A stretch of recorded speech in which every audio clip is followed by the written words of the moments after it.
Ladies and gentlemen, colleagues, good morning and a very warm welcome to the ESPON Scientific Conference. Our conference today is about inspiration. Inspiration that we hope to get from you when discussing experiences and also upcoming challenges in territorial development and cohesion, and also new scientific approaches that we could apply in territorial research. This is part of our efforts to make our research closer to the realities and also the diversity of places in Europe, as well as the needs of our stakeholders, policymakers at all levels, from European to local. ESPON develops research for policymaking, and therefore, for us, it's of utmost importance to understand the questions that policymakers raise and also the answers that they seek to get from the researchers. We selected the three topics for this conference on territorial interrelations, monitoring integrated territorial development, and new data sources based on some of the key challenges that the research on territorial development field is facing today.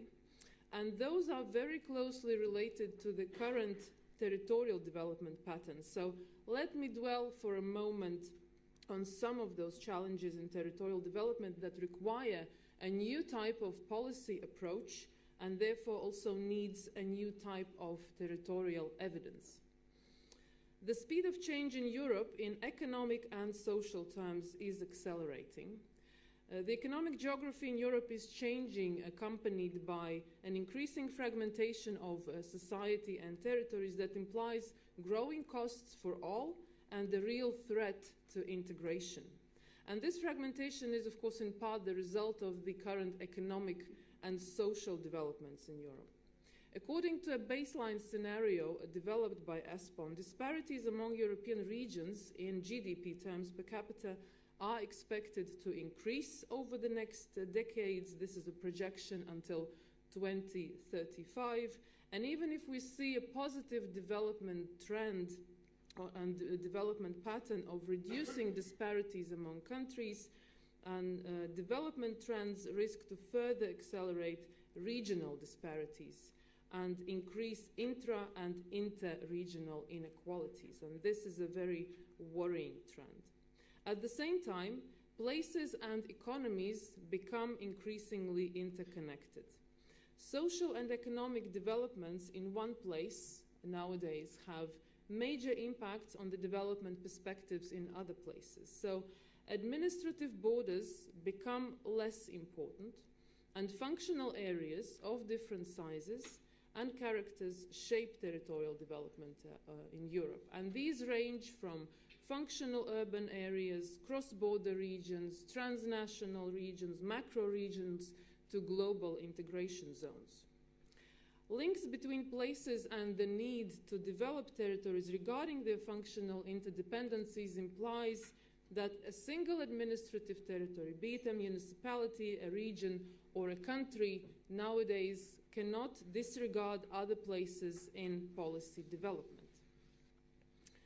Increasing flows and interdependencies among places require a new type of policy response, new strategic planning approaches, and also shared governance models that allow to address developments and needs of people beyond administrative borders at different functional geographical scales. Policymakers nowadays increasingly realize that they need to work together. As places become increasingly interrelated and people increasingly mobile, governments at all levels need to rethink their governance practices, and they need to connect with each other in order to ensure adequate policy responses that lead to increasing quality of life for European populations. But I have to say that in this new environment, policymakers are still quite blind. They are lacking not only data, but also the tools and methodologies to understand the flows and interconnections of places and also transform this information into concrete policy measures. So they are looking for such tools such as the ones ESPON is developing to help them make fast but accurate decisions that can be based on evidence and data, ensuring smart and efficient use of public resources. And this brings us to the role of researchers. So how can research support policymakers providing accurate, meaningful policy recommendations that can be adopted by the politicians and other decision makers? We know that our methodological tools are not sufficient anymore. Maps are not telling us the whole story anymore. They cannot portray relations and interconnections among different places. We are bound in our research and data collection to the administrative borders when citizens and places are less and less restricted by those. And in this fast-changing environment, we are using data from 5 years back to plan for the future. So we need a new approach in territorial research. And in this field of territorial research, we need a forward-looking approach.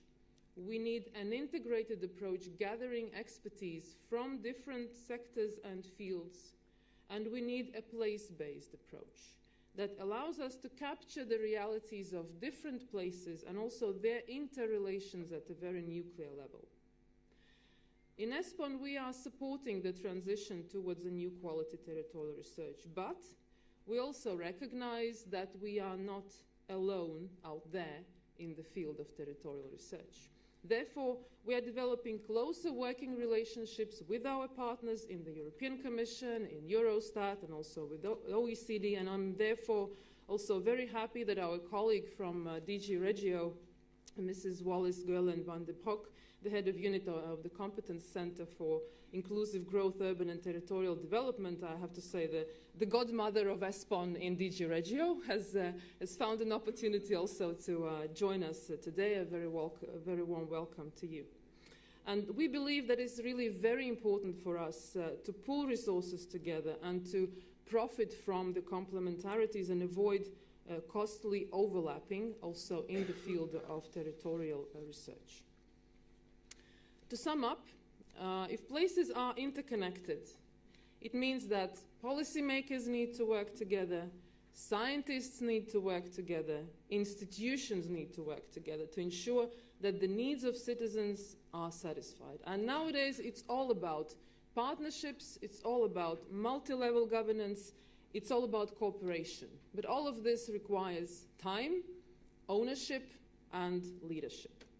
In ESPON, we have a very unique opportunity to promote this cooperation, to promote interaction and also networking of researchers and policymakers to develop high-quality territorial evidence and also policy advice. And this conference is just one example of how we do it.